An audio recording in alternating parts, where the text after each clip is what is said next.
Así es. Bitcoin redefine el derecho de propiedad privada haciéndolo efectivo de tal manera que permite que sea inconfiscable. Página 64, la filosofía de Bitcoin, Álvaro de María. Buenas tardes a todos, soy Salvador, SalvaZ en Twitter, y hoy vamos a hablar de cómo las firmas digitales, a través de Bitcoin, han revolucionado la propiedad para siempre. ¿Puesto lo ves? Sí, está acabando. Cualquier duda, levantar la mano y la responderemos encantados.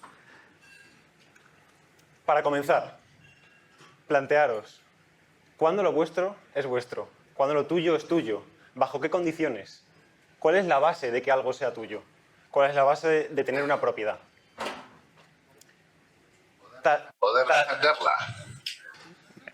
Me has pillado, ¿eh?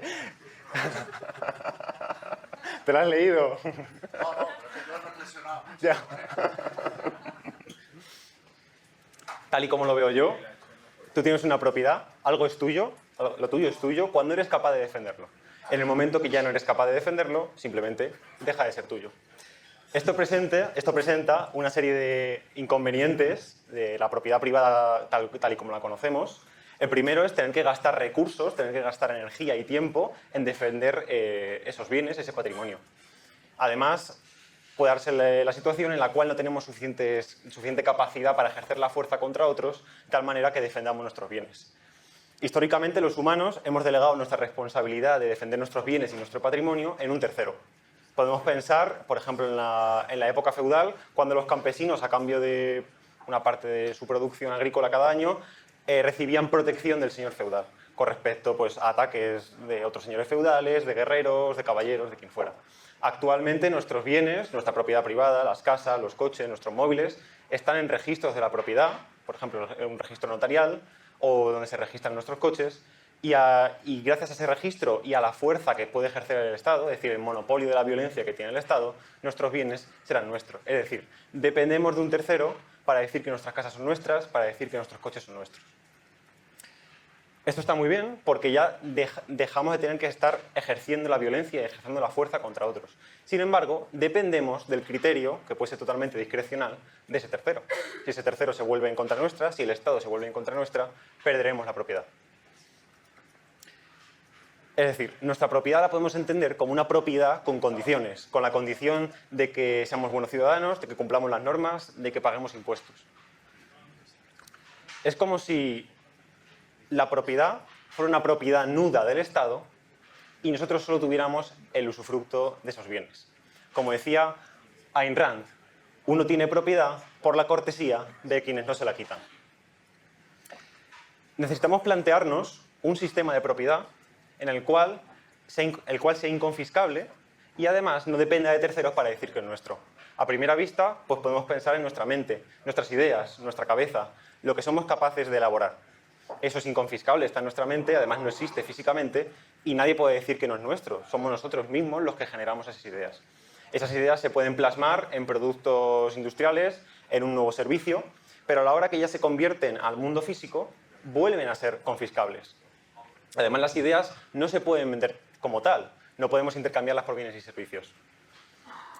Entonces necesitamos una propiedad que sea inconfiscable, que además no necesite de terceros para decir que es nuestra. Y sobre todo, y muy importante, sobre todo, aparte de que, bueno, de que sea inconfiscable y además que no dependa de terceros, además tiene que ser una propiedad que podamos intercambiar fácilmente por otros bienes y servicios. Y la solución, Bitcoin y las firmas digitales. Bitcoin, a través de las firmas digitales, crea una propiedad que es que es inconfiscable, puesto que se encuentra en el ciberespacio y por tanto no lo pueden confiscar. Además, dado que nosotros generamos una firma digital con la que probamos nuestra propiedad, no dependemos de un tercero para decir que es nuestro. Que esto será muy importante. Y finalmente, los Bitcoin los podremos intercambiar por bienes y servicios. Así que repasemos un poco cómo funciona el sistema de propiedad dentro de Bitcoin. El sistema de propiedad dentro de Bitcoin es muy simple. Los huchos, las monedas dentro de Bitcoin, la blockchain los asigna a claves públicas. Las claves públicas no las vemos tal cual, pero las conocemos como direcciones. Una dirección viene a ser lo mismo que una clave pública, es una representación de la clave pública. Esto es, la blockchain asigna fondos Bitcoin, monedas Bitcoin, a claves públicas. A la hora de gastar esos fondos, lo que haremos es, con nuestra clave privada asociada a esa clave pública, crear una firma digital única que hará que los nodos de la red puedan legitimar, puedan decir que es válida esa transacción. Esto está fundamentado en los principios de la criptografía asimétrica. La criptografía asimétrica tiene como característica principal el uso de dos claves. Una clave privada, que debemos guardar de manera secreta, que nadie más puede saber, y una clave pública que se deriva de esa clave privada por un método unidireccional. Esto es, podemos obtener la clave pública desde la clave privada, pero el proceso contrario nunca será posible. Gracias, por ejemplo, en Bitcoin esto se consigue gracias a la curva elíptica, que fue de lo que hablamos en la anterior presentación. El uso general de las firmas digitales es para autenticar, para dar validez a un mensaje. Esto es, para ver que un mensaje, quien lo manda es realmente quien lo está mandando, y además para ver que el mensaje no ha sido modificado en el camino. El uso general será el siguiente. Alice, que es la chica que vemos arriba, con la A, generará de manera aleatoria una clave privada. Desde esa clave privada derivará una clave pública y publicará esa clave pública en sus redes sociales. Todo el mundo asociará a Alice, a la persona Alice, a esa clave pública. Además, ahora Alice quiere mandar un mensaje a Bob y quiere asegurarse de que Bob recibe el mensaje de manera íntegra, es decir, que el mensaje no ha sido modificado, y que además Bob pueda asegurar que ese mensaje lo ha enviado a Alice y nadie más que Alice. Es decir, que lo ha enviado a aquella persona que tiene esa clave pública, en este caso Alice. Entonces, ¿qué hará Alice? Cogerá el mensaje y su clave privada y con los dos elementos creará una firma digital. Mandará el mensaje, la firma digital y su clave pública a Bob. Una vez Bob recibe estos tres elementos, podrá hacer un cálculo relacionado con la aritmética modular, podrá realizar un cálculo con estos tres elementos y comprobar de manera fehaciente que ha sido Alice quien ha enviado ese mensaje y que además ese mensaje no ha sido modificado. Os pongo otro ejemplo. Hace poco, Rafa Nadal dijo que se iba a retirar dentro de un mes. Sin embargo, este vídeo que publica Rafa Nadal podría haber sido creado por una IA. La voz podría haber sido creada por una IA perfectamente. ¿Cómo nos aseguramos nosotros de que ha sido Rafa Nadal quien ha enviado ese mensaje? Obviamente, con las firmas digitales. ¿Qué hará Rafa Nadal? Rafa Nadal habrá publicado en su Twitter, en su Instagram, en su Noster, habrá publicado su clave pública. Es decir, todos sus seguidores relacionarán a Rafa Nadal con un número, con la clave pública. Rafa Nadal quiere asegurarse de que sus seguidores reciben el mensaje de manera íntegra y que además sus seguidores pueden verificar que ha sido él quien lo ha enviado. ¿Qué hará? Cogerá, escribirá el mensaje y a partir de su clave privada y el mensaje, firmará y creará la firma digital. Mandará la firma digital y el mensaje a sus seguidores y sus seguidores, al igual que hacía Bob, harán un cálculo con el mensaje, la firma digital y la clave pública y podrán asegurar que ha sido Rafa Nadal quien ha enviado ese mensaje y nadie más que él. Y además que el mensaje no ha sido modificado por el camino. Es decir, las firmas digitales sirven para probar la identidad de una persona, sirven para probar la autenticidad de un mensaje y en todo caso sirven para probar que poseemos algo, en este caso una clave privada, desde la cual derivamos la clave pública que todo el mundo relaciona con nosotros. Os pongo un ejemplo. Recientemente hemos visto los casos para ver quién era Satoshi, ¿no? Craig Wright, el doctor Craig Wright, decía que era Satoshi. Pues hubiera sido muy simple. Él podría haber cogido, firmado un mensaje, un simple hola, un simple adiós, lo que fuera, con la clave privada, desde la cual se deriva una de las claves públicas donde están fondos que relacionamos con Satoshi. Hubiese creado una simple firma digital para cualquier mensaje y con esa evidencia nadie podría decir lo contrario. Esto es, todos tendríamos que asegurar que el doctor Craig Wright o quien fuera es Satoshi. Sin embargo, eso no ha ocurrido. Una pequeña transacción de los Bitcoin iniciales bastaría con... Claro, si una de las transacciones que se asocian con Satoshi, la clave pública donde están esos Bitcoin, ¿no? Pues si alguien crea una firma digital con esa clave privada, asociada a esa clave pública, es que no hay más... Es suficiente. Es la mejor prueba que puede dar él de que es Satoshi. Sin embargo, no lo ha hecho. Y que se pueden firmar los mensajes también, no hace falta moverlos. Claro, exactamente. No hace falta ni mover la moneda. Claro, Pasada correcta y ya está. ya está, simplemente todos podríamos comprobar que ha sido él y nadie más que él. Todo esto está fundamentado en dos conceptos muy importantes de la criptografía, que son binding and hiding. Binding significa que una vez hemos vinculado nuestro mensaje a una firma digital, si el mensaje es modificado, la verificación de la firma digital resultará errónea. Y por otro lado, hiding. Hiding significa que, a pesar de utilizar la clave privada en los cálculos para generar esa firma digital, será imposible extraer esa firma digital si los cálculos los realizamos como debe ser. Si los realizamos mal, como ya ocurrió con la PlayStation 3, podrá ocurrir lo que pasó, que unos hackers se dieron cuenta de que las firmas digitales creadas en la PlayStation 3 no estaban bien hechas. Pudieron obtener la clave privada que firmaba los juegos en la PlayStation 3 y, por tanto, hackear la PlayStation 3. Por eso es muy importante que a la hora de hacer las firmas digitales lo hagamos con un buen método. Obviamente las aplicaciones como Sparrow, los wallets de móvil, está todo bien implementado y no debemos preocuparnos. Así que en Bitcoin, volviendo a Bitcoin, lo que podemos hacer con las firmas digitales es autenticar un mensaje. ¿Y qué mensaje estamos autenticando en Bitcoin? La transacción. La transacción no es nada más y nada menos que un mensaje. Oye, yo quiero enviar fondos de aquí a aquí, nada más. Entonces, ¿qué queremos hacer? Autenticar ese mensaje. Para ello, os he repartido ahora antes unos bolis. ¿Algunos tendréis algún boli? ¿A levantarlos? Vale, perfecto. Ahí está. Bueno, esto es una transacción. Más bien es una prototransacción. Es decir, es el mensaje preliminar antes de ser firmado. Imaginemos un mundo en el que una mezcla única de pigmentos fuera nuestra clave privada y el resultado de esa mezcla única fuera nuestra clave pública. Obviamente, por mucho que tengamos el color final, es imposible descubrir cuál es la mezcla exacta de pigmentos que hemos tenido. Entonces, ¿quién podrá firmar esta transacción?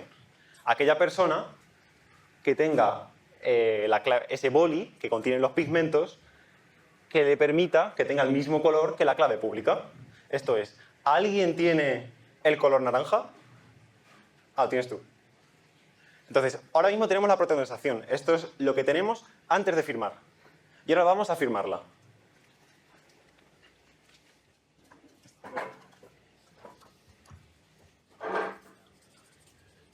Ahí está. Muchas gracias.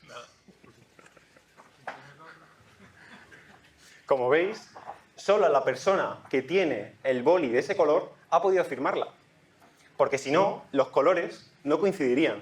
Esto es una simplificación de cómo sería realmente, pero viene a ser lo mismo. Alguien con un color, por ejemplo, tú tienes un color, el rojo, no podrías firmarlo. Alguien con un color azul tampoco podría firmarlo. Solo la persona que tenga el color naranja, en este caso.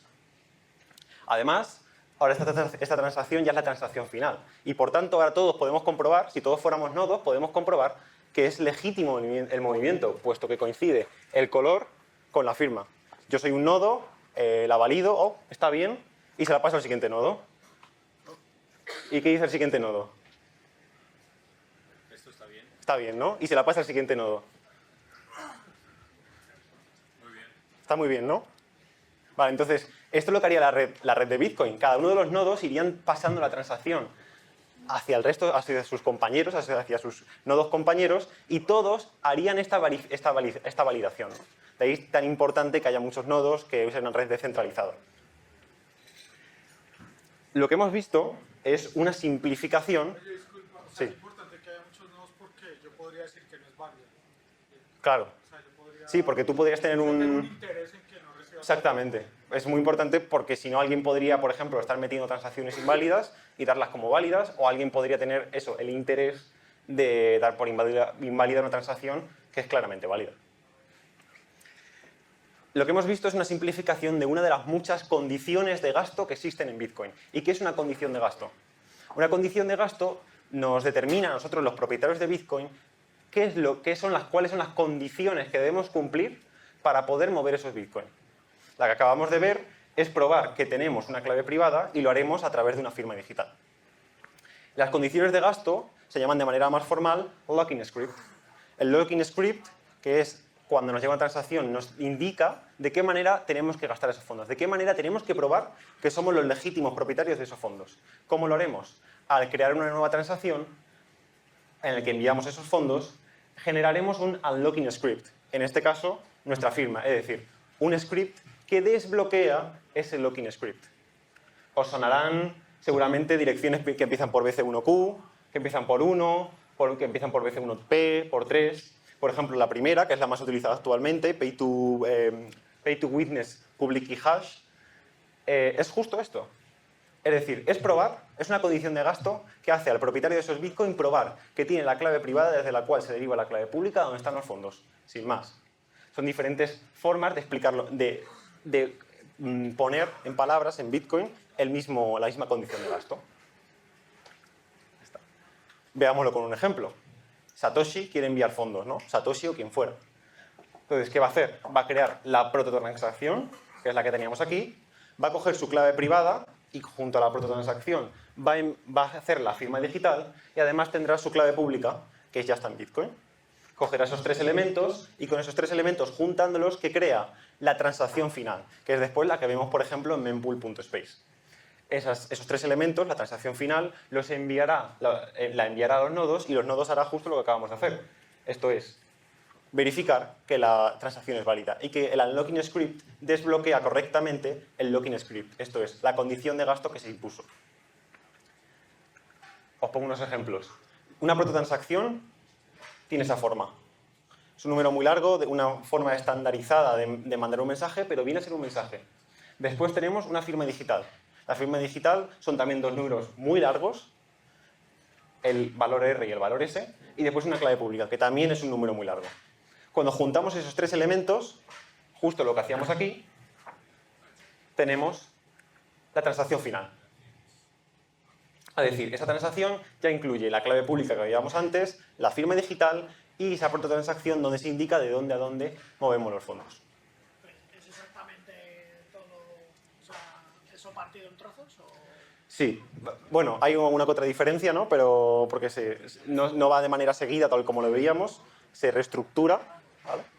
Pero sí, es la misma información. ¿Pasar a la anterior? Sí, por supuesto.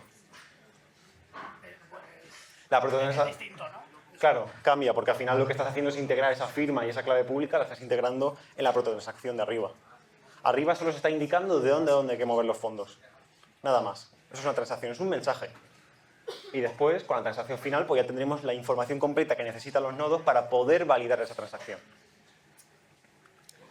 Así que recapitulando.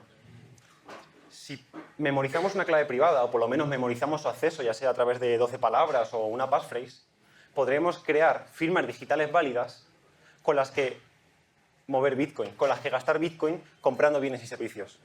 Sin necesidad de terceros, puesto que seremos nosotros mismos quienes autolegitimen esa transacción. Sin necesidad de un registro centralizado, puesto que el registro descentralizado ahora será la blockchain. Y sin que sea confiscable, puesto que ya no existe de manera física.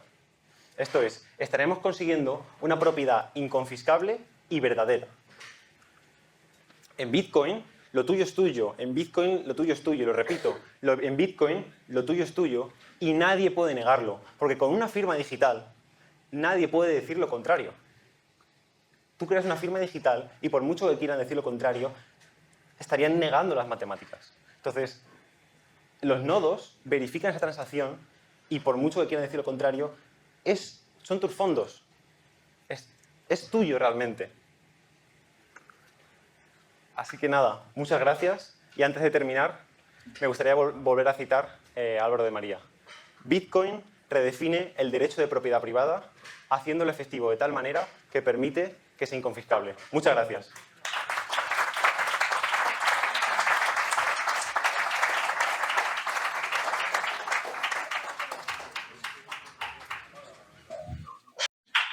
Hola, buenas. Mira, una duda que creo que no lo entendí bien. ¿Cuál sitio las sacas asimilado clave pública con dirección? Sí. Claro. Pero no. Es que eso es una contradicción. Una clave pública, una dirección suele representar una clave pública. A veces que no, pero suele representar una clave pública. Es una representación de una clave pública. Está codificando... Una clave pública puede tener infinitas o crear infinitas direcciones. Una clave pública puede derivar a otras claves públicas y, por tanto, crear direcciones distintas. Pero una clave pública solo puede... Una clave pública con un mismo tipo de una misma condición de gasto, generar siempre la misma dirección. Cada tenedor de Bitcoin, de su clave privada solo digamos, surge una clave pública. tantas claves públicas como dirección. Tú tienes una clave privada maestra y de esa clave privada maestra vas derivando claves privadas hijas. De cada clave privada hija, que es la ruta de derivación, ¿no? Que pone 0, barra 0, barra 0, ya esas, las que son hijas, de cada una de ellas sí que se deriva una sola clave pública. Pero de una clave privada madre, no, se pueden derivar muchas claves privadas hijas, pero de cada clave privada hija, solo una clave pública. ¿Alguna duda más? Yo tengo una pregunta. Digamos, en la transacción que tú pones, es curiosidad. El cálculo de cuántos bitcoins posee una dirección, o sea, en el mensaje no está eso, ¿no? Como dice, te mando... O sea, es que en el mensaje que tú mostraste sale que envías 5 bitcoins a una dirección que tiene 0 bitcoins. Así Sí. se calcula, ¿no? No, es una forma de representarlo. Vale, Sí, pero- o sea, para calcular escoges todas las transacciones. No, lo que se hace es coger cada uno de los inputs y al final se selecciona en los outputs qué cantidad se está enviando cada output, ¿no? Es decir, pero al final, o sea, los inputs se tienen que gastar completamente. Después se pueden hacer direcciones de cambio, donde tú recibes el cambio de esa transacción, pero si todos los inputs se gastan, por eso no se especifica la cantidad de los inputs, pero sí se especifica lo que va a cada uno de los outputs. De hecho, es un registro de muchos. Claro, claro, registro de- Bitcoin es un registro, exactamente, es un registro descentralizado de monedas que se van asignando a claves públicas. Entonces, después cada uno de los tenedores de esas claves privadas tendrá que demostrar con una firma digital que es el legítimo propietario de esos fondos. Si lo que pone en la transacción, podría poner, por ejemplo, te envío 5 bitcoins. O te envío un bitcoin que está aquí, un bitcoin que está aquí, un bitcoin que está aquí y un bitcoin que está aquí. Y eso entonces es mucho más largo y por eso las operaciones pesan más. Correcto. O sea, tú puedes seleccionar muchos inputs de muchas transacciones y hacer lo que se llama una transacción colaborativa entre mucha gente o entre tus propios wallets, coger todos esos fondos y mandarlo a un solo output y después ir diciendo a cada output cuántos fondos van.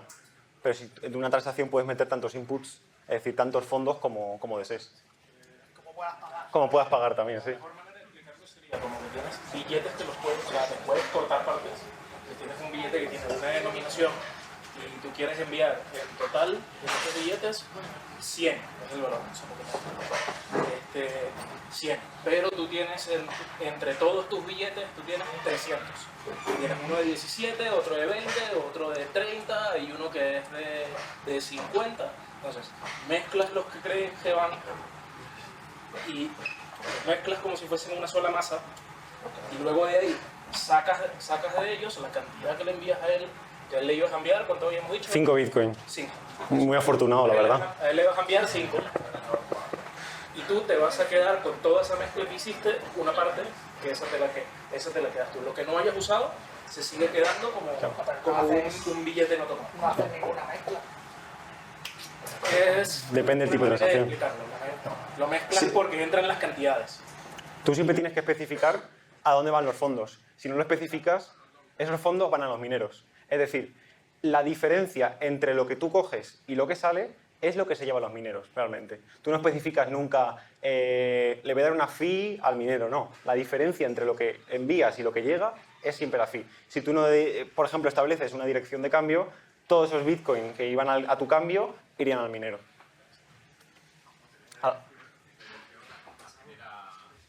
Claro, los wallets modernos generan direcciones de cambio para que no tengas que estar preocupándote. Claro, si no, perderíamos Bitcoin de una manera bárbara. Sí, sí, sí. ¿Alguna duda más? Venga. Yo quería hacerte una pregunta, que bueno, salió un poco en el Telegram, que no estaba Javi por aquí creo, pero era pues eso, lo de afirmar si Bitcoin es inconfiscable, ¿no? Vale. Es ya una cosa ajena del protocolo, pero a ver qué opinas tú, si por ejemplo por extorsión te acaban sacando esta contraseña, si eso lo hace perder la propiedad de inconfiscable o qué opinas de eso.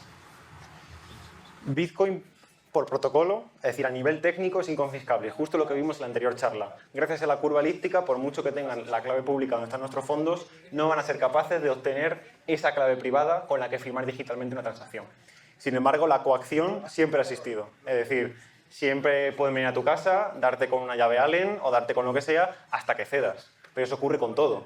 Es decir, tú puedes tener oro escondido en un sitio y te pueden dar hasta que cantes donde está. Es decir, sí, es inconfiscable a nivel de protocolo. Si tú no das tus claves, es inconfiscable, sin más. Te pueden torturar, te pueden hacer lo que quieras. Si tú no das tus claves, es decir, la decisión final de que sea confiscable va a ser tuya. No van a poder ejercer la fuerza contra ti para que te pueden coaccionar, pero si tú no quieres, puedes no darlo y no te pueden hacer nada. Bueno, te pueden hacer todo lo que quieran, pero bueno, si te matan, han perdido para siempre esos fondos. Yo, la reflexión que quería hacer al respecto de esto es que has empezado la charla diciendo que casi lo único de verdad inconfiscable que existía es nuestra mente y nuestros pensamientos. Y claro, ante una extorsión también es confiscable nuestra mente, realmente. Sí, es confiscable, pero tu pensamiento es tuyo. Bueno, te pueden coaccionar al máximo hasta meterte ideas que no son, ¿no? Que es lo mismo que el Bitcoin. Sí, al final, ¿que todo es confiscable? Sí, todo es confiscable. Obviamente, ¿cuántas barreras hay para que sea confiscable? Es al final lo que nos importa. Cuanto más barreras pongamos, mejor. Javier. Pero el problema no es, o sea, todo, como bien habéis dicho, todo es confiscable. La cosa es una cuestión de rendimientos. O sea, como habéis dicho, todo es confiscable. Pero la cuestión es el beneficio o el rendimiento que reporta el ejercicio de la violencia para esa confiscación. Entonces, ¿qué sucede? Que al día de hoy una casa, el Estado lo tiene muy fácil confiscártela, no tiene que ejercer apenas violencia, es prácticamente apretar un botón. Un saldo en una cuenta bancaria es todavía más fácil que una casa. Una casa todavía te puedes atrincherar en plan americano y al con la policía que venga, ¿no? Pero un asalto en una cuenta bancaria, apretar un botón y ya atrás se acabó.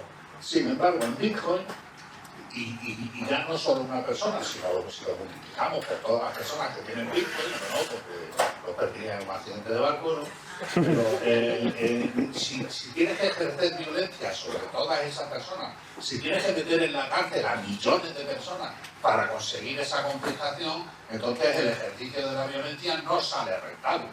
Y si no sale rentable, no la ejerces, haces otra cosa. Correcto, exactamente. No. Totalmente. O sea, al final es el análisis coste-beneficio que puede hacer el Estado de estar extorsionándote constantemente. A lo mejor, si tienes 1000 Bitcoin, pues quizá le interese, no sé. Pero si tienes medio Bitcoin, ¿para qué van a ir a por ti? Pero el Estado sabe que los tienes. Depende. A lo mejor no sabe. A lo mejor no sabe, eso es importante. Si no lo sabe, mejor. Esto es muy importante que el Estado no sabe, porque a nivel técnico hay muchas cosas. Sin que se lo digas, no, pero si te lo dices. Claro, pero si no te lo Pero a nivel técnico hay contramedidas. Por ejemplo, una billetera, un monedero puede decir, esta es mi billetera, estos son mis direcciones, son estos fondos, pero no estará probablemente con solo 3% de tu Bitcoin, y el resto es en un monedero oculto, por ejemplo. Y por esta razón, y te desbloqueas con 2 contraseñas diferentes. Y por eso es muy importante que nadie sabe que estos bitcoins son tuyos. Correcto. O sea, con respecto a lo de la confiscación, es interesante, pero yo creo que también se pueden hacer estrategias, ¿no? O sea, tú hablas de las 12 palabras. Sí. Puede ser que yo tenga 1, 2 o 3 en casa y el resto le doy una a mis amigos, a mi familia. Entonces el día que yo necesite, o el día que me secuestren, oye, es que matarme o tienes que contactar a 12 personas en todo el mundo. La contraparte de que de pronto no se tan inmediatos, pero se pueden tomar medidas y creo que ya hay plataformas, ¿no? Hay plataformas que te manejan porque al final tu charla es muy interesante, pero todo recae en la clave privada. Todo recae en tu responsabilidad de defenderla. Sí. Y otra nota que quiero hacer, que se habla mucho obviamente y que pues, es muy lógica, es el tema de las plataformas, ¿no? Cuando la gente entra en Bitcoin, pero entra en una plataforma, pues ahí tú no tienes tu clave privada, así que es como estás entrando en un juego de un banco, de un tercero que está teniendo control sobre tus propiedades. Correcto. Sí. Ya está.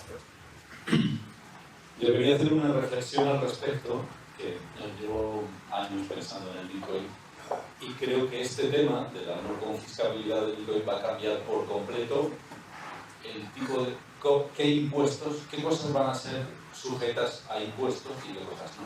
Porque los estados durante toda la historia han puesto impuestos en lo que pueden, no en lo que quieren, no en lo que es justo, no en lo que... no, es en lo que pueden.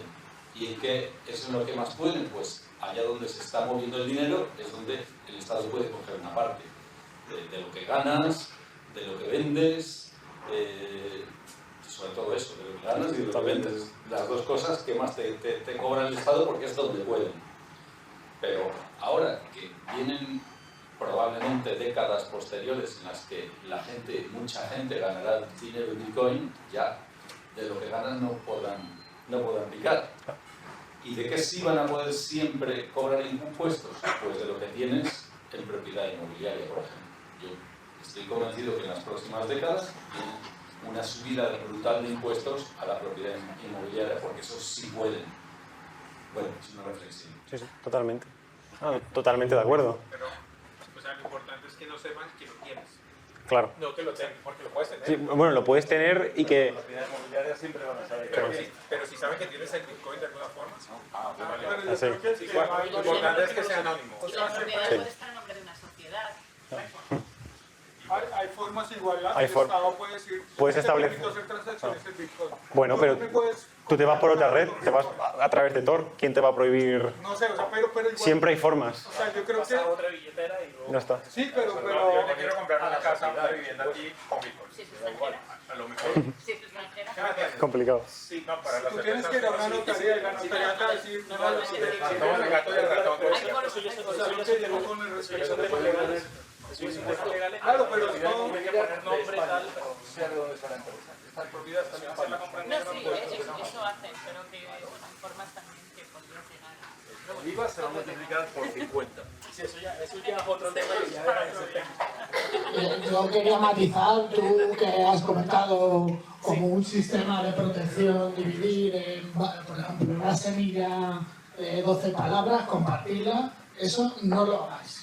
Porque estás multiplicando por 12 las probabilidades de que se pierda, de por ejemplo decirle a un amigo, tú guarda la palabra 1, tú la palabra 2, tú la palabra 3, cuando pierda uno de ellos una palabra, ya no hay sistema. Ponerle a 3 personas una misma palabra. Tú no puedes Hay diseñar sistemas mucho mejor que eso, o sea, simplemente comentar que eso puede valer como solución, si te vale a ti perfecto, pero es probablemente sea de las mayores causas de pérdida de Bitcoin, es hacer la propia gincana, hacerte una gincana para conseguir tus fondos. Eso no es el mejor sistema, existe multifirmas y las webs están trabajando en condiciones de gasto, como ha explicado Salva, que son mucho más eficientes que dividir papelitos entre partes, solo comentarlo por... Pero tú también ahí estás confiando en un software, estas cosas. Un papel. ¿En qué puedes confiar en el mundo que no sea en un software? ¿Tú confiarías en un software? ¿En un software de código abierto, habilitado? Por eso estamos aquí hoy, ¿eh? Ahora, no, te digo una cosa, o sea, aparte también de la esencia de Bitcoin es que la responsabilidad pasa a ti. ¿Sí? O sea, si tú no vas a ser responsable, pues dale la plata a un banco, que el banco, si te roban, tú tienes una línea para llamar. Pero aquí la responsabilidad es tuya, o sea, correcto, si tú no lo diseñas bien... El sistema que has comentado así por encima, era Claro, simplemente un comentario, pues que si alguien está pensando en eso, existen mejores sistemas. Simplemente si a uno le vale, pues cada uno con su dinero puede hacer lo que quiera, pero yo lo veo que, y es de hecho muchas veces el problema, ¿no? De gente que, pues he perdido una parte de esto, pues has perdido todo. Entonces es multiplicar por X las probabilidades de simplemente eso. Pero hay soluciones para todo. Por ejemplo, para partir una semilla de 12 palabras, hay un sistema se llama Shamir Secret Sharing, el segundo es SeedXOR. En SeedXOR se puede hacer de una manera que puedes hacer una 2-3, como una multifirma. Significa que tienes 3 sets de palabras, de 12 palabras, y solo tienes que unir 2 para recuperar las 12 palabras originales. Y luego, la cosa bonita es que la matemática atrás, respaldando todo, es bastante sencillo, se puede hacer con papel y boli. así no puedes, no es necesario que confíes en un software o algo. Hay soluciones para todo. Bueno, siempre puedes hacer una condición de gasto que sea un time lock, ¿no? Que no te permita gastar los fondos hasta cierto día. Entonces, si alguien te coge las 12 palabras, podéis hacer una guerra de ver quién pone la firma más grande para que le confirme la transacción antes. Entonces, hay muchas maneras de condicionar tus fondos a que sean gastados, ¿no? ¿Alfredo? Sí, bueno, yo al final, ellos más o menos... Vosotros habéis hablado un poco lo que yo quería decir respecto a la confiscabilidad. A ver, quiero hacer una reflexión.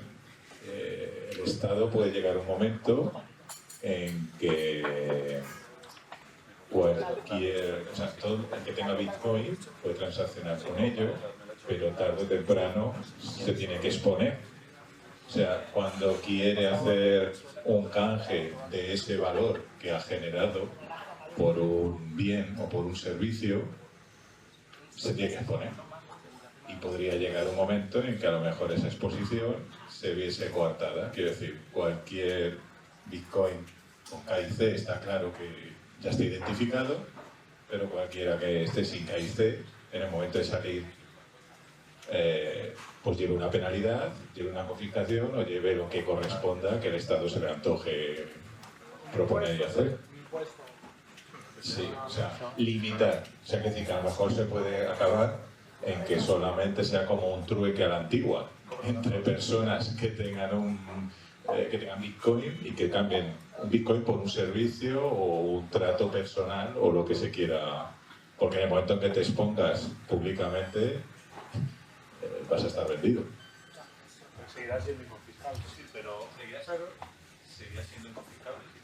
Pero con un servicio puede pero funcionar, con un servicio pero con limitado. un bien es más difícil. O sea, tú me compras mi auto y o sea, necesitamos registrarlo, ¿no? Tú no puedes andar con tu auto, con un auto que es mío. Sí, pero él dice que te lo regaló. Y tú por detrás le das el dinero. No, es que no, o sea, el Estado no le puede decir que me lo regaló. Los Lo regalos que pasa es que los se pueden en el impuestos Estado, sobre pero te lo cobran. el impuesto sí se pagan sobre el coche. Pero no sabrían que... Y que el coche es físico. Es confiscable. La inquietud es muy válida porque servicios puede ser. Pero el servicio es una cantidad baja de dinero. Pero al final un servicio no es nada, pienso yo. Siempre tú tienes que llegar en la economía a un bien. Comida, un auto, bienestar, lo que sea. Es lo que tú dices. Hay un punto en donde el Estado va a entrar. Es lo que decía el señor. Puedes evadir los impuestos. Al final es complicado. Porque al final tú siempre tienes que transar por un bien. Y ahí es donde seguramente el Estado va a decir, bueno, pero yo quería juntar un poco lo que decía Emilio y lo que ha comentado el compañero anterior, ¿no? De que el Estado, digamos, va sobre todo a lo fácil. Lo complicado no. Y pongo el ejemplo que conocemos todos de los mercadillos. No verás a un inspector de Hacienda en un mercadillo. A ver, y de hecho, de donde yo soy en Badajoz, que hay una población étnica tradicional en España, que suele estar muy presente en los mercadillos, pues resulta que un día llegó un inspector de Hacienda y dice, pues yo voy a ir contra los mercadillos. Y claro, y el inspector de Hacienda recibió una visita. Y la situación se acabó. Ahí los términos de la violencia se cambian. Entonces, por eso hago, y vuelvo un poco a lo que yo decía al principio, la cosa es el esfuerzo de ejercicio de la violencia y los rendimientos que se provocan. Al inspector de Hacienda pues no le compensaba el bonus con la violencia, no ya que él no podía ejercer, sino la que podían incluso ejercer contra él. Y eso Bitcoin es un paso más en esa autonomía, digamos, del individuo. Y yo quería añadir que habéis comentado por ahí que, por ejemplo, tú compras con KYC en un exchange y ya eso está, tu Bitcoin marcado para siempre con un nombre.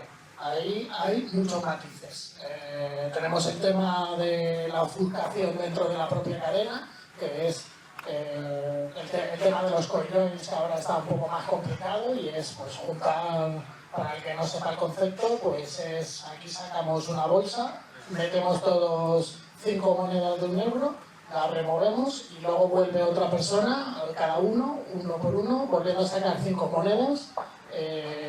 Cada uno se llevará el historial de otra persona, pero técnicamente y en la cadena, para un observador, eso ya no es observable de la manera sencilla que había antes. Y luego es eso, separar una cosa del KYC de Bitcoin. El KYC es un registro ajeno a Bitcoin. En Bitcoin no hay nombres, los usos no tienen nombre. Entonces, los estados están intentando dar una propiedad externa al código, poniéndole, pues eso, con los datos que tienen cruzados de exchanges y demás, hacer que esto sea un estándar. Muchas veces pues, van a poder sacar información y datos muy concretos, pero a la mínima, y bueno, pues esto, la educación Bitcoin y aprender qué se está haciendo, qué datos estamos dando, en dónde pagamos, si se registra, pues eso, si pagas con Bitcoin on-chain, una transacción que hay un cambio, y has pagado, yo que sé, en el Corte Inglés, que te piden, bueno, en muchos sitios te piden poner tu nombre para pagar con Bitcoin, que eso es delictivo, pero pues esa gente ya dice, esto, el cambio de esta persona, 100% es de él. Entonces por ahí pueden tirar del hilo, pero bueno, afortunadamente, como esto en matemáticas, pues existe la parte contraria, que es estadísticamente el 100%, pues se pueden hacer operaciones en la cadena, estadísticamente igual de probable que no se sabe qué está pasando ahí. Entonces yo quería separar el KYC con la certeza de que el Estado sepa que tienes tú algo. Y de hecho es eso, siempre puedes decir, pues como Javier, que se le perdió en el barco. A mí también me ha pasado, bueno, fue con la moto. Vamos a ver, querías poner un caso práctico, sobre todo para la gente de Legis. ¿Qué pasaría si tú compras con KYC en un exchange y luego ese Bitcoin vas a un país en el que esté legalizado, digamos El Salvador, y allí vas y vendes? ¿Qué haría el Estado, suponiendo que te tiene controlado, saber que tú ese Bitcoin es tuyo? Legalmente puedes decir, oye, yo es que estaba allí o estoy allí. No sé, tengo que cotizar aquí en España aunque lo gaste en otro país. O me obligan a hacer la residencia fiscal y entonces ya puedo gastar. A ver, para los de leyes. Tú los Bitcoin no los puedes vender casi todos lados. Bitcoin están en los nodos de internet, pues puede la persona que tiene la clave que da acceso a esos Bitcoins. Eso para Bitcoin, ¿no? Pero si tú eres residente fiscal español y obtienes una ganancia patrimonial, sea donde sea, aquí en la Salvador o en la Luna, está obligado a pagar con diferencia de donde se haya generado esa ganancia patrimonial. Bueno, yo creo que no hay ninguna duda al respecto. Da igual que lo gastes en Móstoles, que lo gastes en El Salvador o en la Estación Espacial Internacional. Si tú tienes una ganancia patrimonial, el Estado pone el gasto, tienes que pagar. No, pero eso ya, si eres residente fiscal español, o sea, si eres obligado tributario en España, si cambias de residencia, te haces residente alemán y pasan los años correspondientes y vendes en Alemania, vamos, vendes estando tú en Alemania, no es que le da el pico en Alemania, porque da igual donde lo vendas, vendes siendo residente fiscal alemán, entonces ya no tienes que pagar por ganancia patrimonial. Bueno, yo quería hacer una reflexión, ¿no?, respecto a la confiscabilidad, ¿no? Y está claro que por protocolo es inconfiscable, pero para mí la mayor confiscabilidad que hay, y en mi caso así lo aplico, es sobre todo el efecto expulsión, es decir, cuánto Bitcoin dejo de comprar porque operativamente no lo puedo utilizar. Yo conozco mucha gente que dice vivir en Bitcoin y compra tarjetas de móvil y aviones, y eso está muy bien. Cuando tienes que pagar un colegio, cuando tienes que comprar los libros, cuando tienes que hacer ciertas cosas operativas. No es que me estén confiscando realmente el Bitcoin, pero sí que me están el efecto expulsión de no poder emplear más Bitcoin del que me gustaría. Para mí es más fuerte ese efecto de confiscabilidad, que no es directo, pero sí simplemente por las dificultades que te pone el gobierno en este caso, cualquier medio... Existe el BIS. para el intercambio y el día. Ya, pero se lo explico yo a la directora del colegio. No sabes. Operativamente, yo me refiero, operativamente yo no me puedo preocupar todos los meses. Sí, que no es líquido. Para conseguir Sin el más. que me exija el colegio, en mi caso de 3 hijos. Evidentemente es menos. Me van a comprar una tarjeta o me compro un billete de avión. Todos los meses multiplicado por N conceptos. Entonces, para mí eso, no me están confiscando el Bitcoin, porque no lo están confiscando, pero realmente me están expulsando.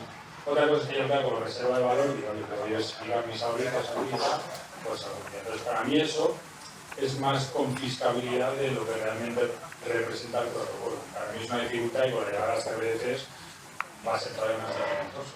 Poder entrar ahí, cuando no exista el efectivo, ¿quién te lo paga? No te mando una bici ya, la gente puede estar comprando bicis todos los días para pagar el colegio. Para mí eso creo que la dificultad va a estar más ahí en la operatividad de aplicar Bitcoin en el día a día, que realmente que me puedan llegar una gran inglesa, que evidentemente para mí, solo con tener un hijo ya se me acaban los problemas. Ya no por ti. Además, mi hijo y el que tenga hijos lo entenderá. Con mi hijo se acabaron todas las coacciones habidas y por ahí. Pero bueno, era una forma de que para mí es más confiscable que otra cosa. Yo te puedo decir sobre ese tema, que creo que no solo a ti, bueno, al menos a mí también. Yo utilizo Bitrefill. Bitrefill te da una tarjeta Visa que tú puedes cargar con Bitcoin. Pero, o sea, tú tienes una tarjeta y de hecho hoy mismo estaba viendo que te da la opción de hacer una transferencia bancaria. Lo que pasa es que aquí ya estás entrando en el sistema, ¿no? O sea, claro, o sea, eso es claro, o sea, hay entrar en el sistema. Sí, pero para que voy sí, pago mis impuestos y se acabó el problema. Sí, está claro.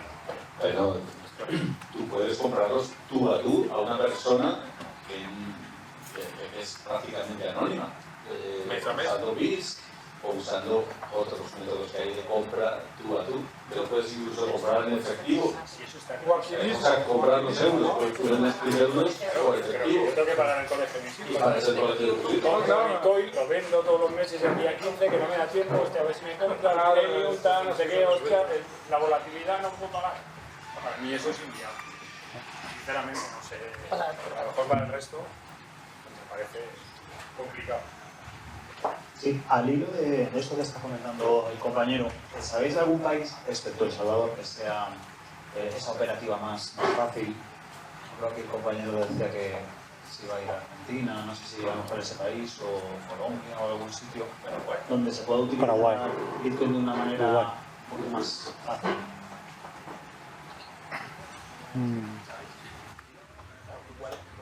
Bueno, a ver, de hecho, si me preguntas a mí de lo que es en Argentina, es que el tema que ahí Bitcoin se usa más bien poco. Cuando ya estamos directamente yendo a gastar en cripto, hay que pasar por una stablecoin, porque hay gente que vive con eso, necesita agarrarse a una stablecoin, y gente que no tiene riesgos, sino quiere exponerse a la volatilidad.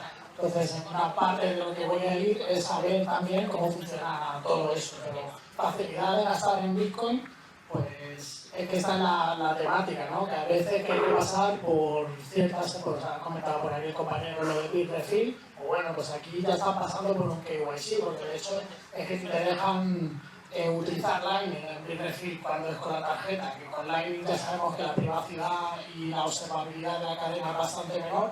Pues para este tema de la tarjeta lo han rechazado totalmente y en Bitrefill son pioneros de aceptar Lightning. Entonces, aquí el incentivo a observar cosas de la cadena es muy alto y yo comentar lo que dices es que siempre hay que tener en cuenta que vale, que queremos gastar Bitcoin.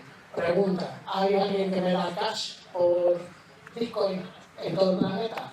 Creo que sí. Entonces, toda esta discusión se reduce. Claro, que estamos hablando ya de 20.000 euros de un día para otro, pues aquí tenemos un problema, no va a ser tan sencillo. Pero pues para el día a día y muchas cosas, pues sí, creo que sí que se puede ir funcionando así con el cash. Y claro, pues la idea es, en Argentina de hecho están comentando que se pueden hacer contratos en Bitcoin y pues alquilar una casa pagando en Bitcoin, punto.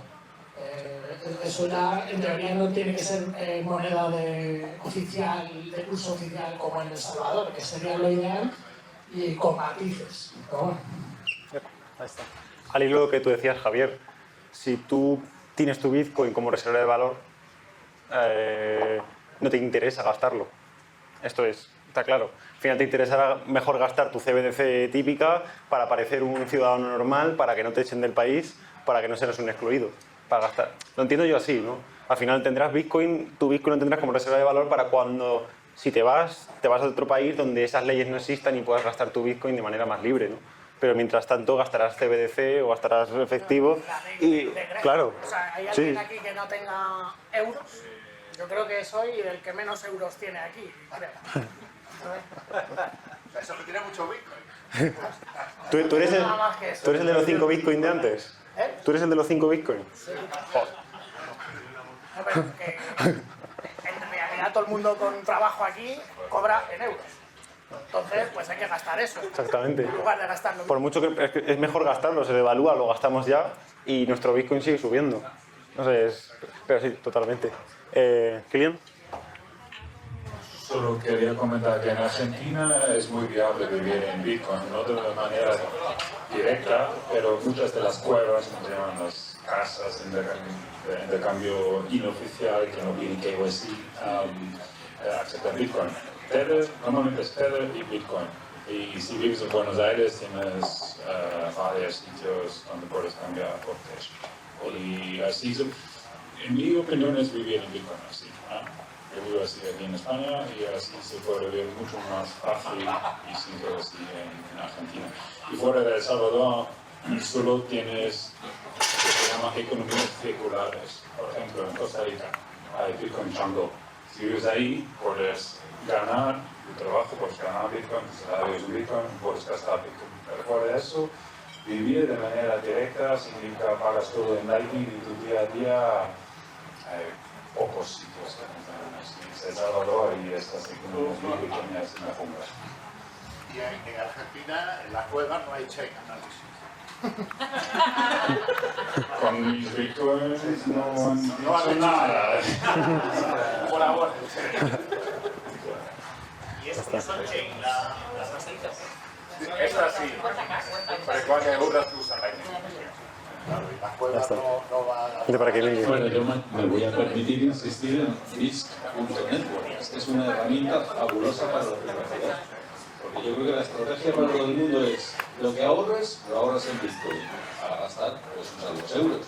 Y el paso entre lo que ahorras en Bitcoin o lo que gastas en euros lo haces tú a tú usando BISC.network, que te lo descargas en tu ordenador y es completamente libre. Pero la pregunta es si quieres comprar un auto.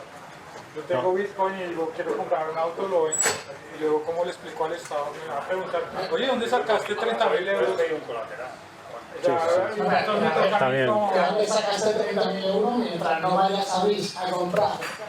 Y digo BIS y está RoboSats, está... Sí, pero pudiste haber comprado hace mucho, tú pudiste haber comprado en 2015, que tengas muchos Bitcoin y quieras gastarlo. Pero tú, es muy importante, cada compra que hagamos de Bitcoin, guardar el registro del P2P, es decir, esto yo, Pepito, compré esta cantidad de Bitcoin este día. Eso ya es una fórmula que luego, a ver, ahora hay gente que ha comprado en 2013 y se ha comprado 3 casas y coches y lo único que hay que hacer es pasar por caja. Sí. Hay que pagar a Hacienda su parte. Es que eso es lo que yo digo, o sea, o tienes dos opciones, o coges menudo y vas al mercadillo y todos los meses compras, pero no te vas a comprar un auto con eso, ya no pagas impuestos. Pero tú tienes que ir a una notaría, no sé cómo está aquí en España, pero... En la notaría de hecho le ponen escrito, ha pagado en Bitcoin. Punto. Pero el impuesto lo pagas sí o sí. El impuesto sí. Claro, claro. Sí, lo pagas. Aquí no estamos hablando de no pagar impuestos. Estamos hablando de que hay que pagar impuestos cuando procede. Cuando no procede, pues mejor no. Bueno, yo quería hacer una consulta general y es, a ver si me explico bien. Tú puedes ir a un exchange y sin necesidad de dar tus datos personales, o sea, cambiar menos de 1.000 euros, entonces te dan una fracción, vamos, unos satoshis, una fracción de Bitcoin. Quería preguntaros, esa fracción de Bitcoin que has adquirido en un establecimiento comercial sin KYC, es peor que si tú consiguieras un Bitcoin, vamos, una fracción de Bitcoin que sabes que salió de un minero hace 2 días y tienes la certeza de que te ha llegado esa fracción, digamos, un Bitcoin puro, o no, o es indiferente, ¿no? Es lo que quería considerar. ¿Qué opináis? Eso te lo dice el mercado. El Bitcoin sin KYC es más caro que el Bitcoin con KYC. Pero eso es una característica, o sea, Bitcoin es Bitcoin, ¿no? O sea, no Sí. Bitcoin Pero lo que está hablando él no es que tenga KYC o no. El KYC lo tendría él. A mí a la hora de pagarme me da igual que tenga KYC o no. Hay gente que recibe cobros, como por ejemplo los exchange, que sí que analizan de dónde viene ese uso y todo el tema que ha habido discusiones de, por ejemplo, un uso proveniente de un coin es algo que está manchado y que puede crearse una red paralela de usos manchados. Como ha comentado Javier, las cosas que vienen anonimizadas o que no tienen una trazabilidad y los intercambios con P2P son más caros que el en teoría. En teoría.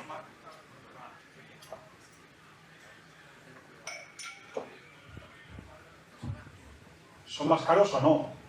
Puede ocurrir que haya gente que le interese cambiar el precio, digamos, entre comillas, oficial, ¿no? O sea, sabemos que no existe precio oficial, el precio más o menos establecido del mercado, porque le interesa tener el fiat y a otra persona le interesa tener satoshis. Es decir, no tiene por qué haber comisión, ¿no? Puede ser mi amigo. Pero en definitiva, ¿me importa a mí el pasado de los satoshis o no? Esa es la cuestión. ¿A ti te importa? A mí, no. Pero, porque además no lo sé, evidentemente. O sea, puedo ir buscando direcciones, pero no, el origen tampoco. Pues puedes obtener datos de dónde viene algo. Y si, por ejemplo, hace 2 transacciones, viene de un CoinJoin, puedes decir, hostia, esto es de alguien que hace cosas raras. Pues para mí es una persona que se ha preocupado por su privacidad. Por eso digo, claro, Sí, podrías tener cuidado por si esos bitcoins están marcados por por narcotráfico, sí. Los 4 jinetes del Infocalipsis. Saberlo. Complicado, no sé qué esté una lista, estas listas que hay de la OFAC, donde ponen las direcciones directamente. Dicho de otra manera, hay exchanges que te dan bitcoins OTC, ¿vale? Sin KYC. Sí, lo que han hecho, por ejemplo, los ETFs han comprado OTC directamente, entre ellos. En definitiva, aunque te lo vendan un exchange oficial, si te lo da OTC, no tienes ningún problema, ¿no? Pienso. Se sabrá que esos bitcoins han venido del exchange. Otra cosa es que el exchange sepa a dónde han ido.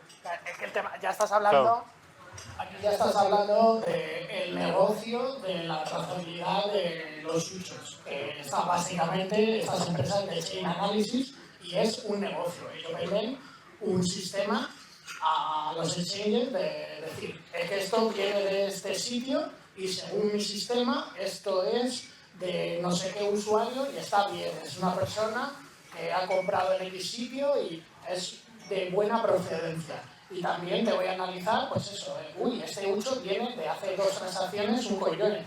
Hay que ponerlo en gris y pedirle todos los datos, de dónde ha sacado, etc. Y es un sistema, en teoría, pues ante todo el tema de la regulación que están pidiendo los estados, pues se han sumado de decir, hostia, todo esto de cripto es opaco y no se sabe dónde viene, pues viene el Chain Analysis y dice, yo vengo a ofrecer la solución mágica a esto. ¿Qué es lo que pasa? Que aparecen también las varitas mágicas de decir, pues eso, los muchos que incautan de Silk Road, que los han destruido, no, pues han cogido, a partir de ahora ya han sido incautados, ahora ya empiezan a ser parte del bien.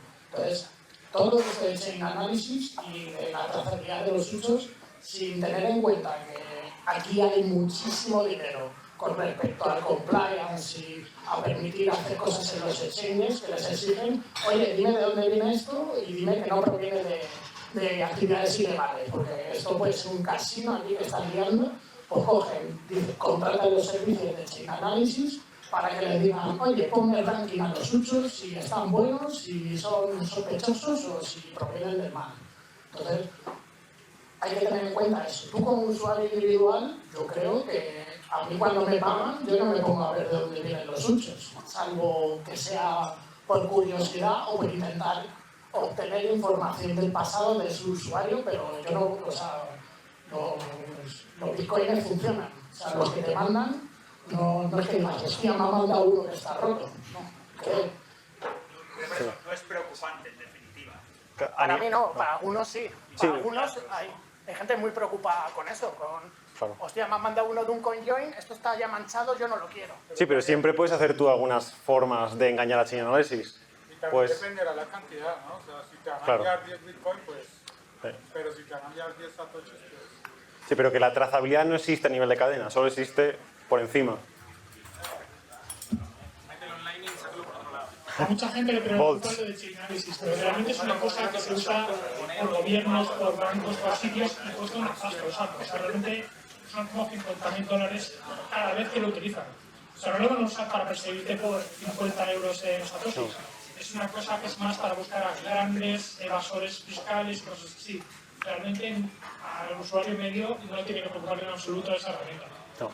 A ver, yo pondría ahí el ejemplo de los billetes, ¿no? O sea, no sé, en Estados Unidos, por ejemplo, los dólares, yo no sé si el billete de $20 o el de $10, que no sé si el 80 o el 90% tienen restos de cocaína. Entonces, ¿qué vas a hacer? ¿Mirar a ver un billete que te llega y pasarle, en fin, el filtrito a ver si tiene restos de cocaína? No. Por lo cual yo creo que a la larga el Chainalysis, bueno, ahora tiene su mercado, pero llegará un momento en que sea absurdo. Dentro de 50 años es absurdo. Y también tienes que tener en cuenta una cosa. Tú, por ejemplo, compras Bitcoin de cualquier persona y es como si tú, por ejemplo, has comprado un coche en una subasta de Hacienda, de la policía, que han incautado de narcotraficantes. Un barco, lo que sea. Y eso ha sido usado para cosas ilegales, pero llega un punto que dices, oye, debería romperse esa trazabilidad y decir, tú no tienes nada que ver con eso. Entonces, Sí, pero ahí tú puedes justificar que se ha roto la trazabilidad. Pero en Bitcoin, ¿cómo justificas que no eres el narco? Ahí es donde veo problemas. Las varitas mágicas de las... Claro, sí. El derecho, el mundo del derecho se está alterando de una forma que es demencial, ¿no? Y entre otras cosas, como por ejemplo, yo sé, la presunción de inocencia de los hombres en el tema este del feminismo y demás, ¿no? Pero otra de las cosas es, aquí estamos ya en una cosa que tradicionalmente se denomina la probatio diabólica, que es probar un hecho negativo. Y en esa situación es en la que cada vez nos vamos encontrando más veces. O sea, el Estado te obliga a que pruebes un hecho negativo, es decir, que tú no eres un delincuente. Y eso, tradicionalmente, desde hace cientos de años, se ha considerado que no se puede exigir a una persona la probatio diabólica, la prueba de un hecho negativo. Pero bueno, vivimos en un mundo de locos y así estamos.